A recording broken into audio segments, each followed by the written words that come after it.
Itu silaturahmi makin erat. Boleh dong, kalau bisa tepuk tangannya untuk kita semua.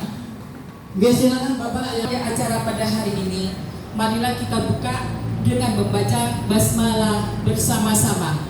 Bismillahirrahmanirrahim. Semoga acara yang kita laksanakan pagi dapat berjalan dengan lancar dan membawa manfaat bagi kita semua. Amin. Acara selanjutnya adalah ayat suci Al-Quran. Marilah kita dengarkan pembacaan ayat suci Al-Quran yang akan dibacakan oleh Bapak Sari.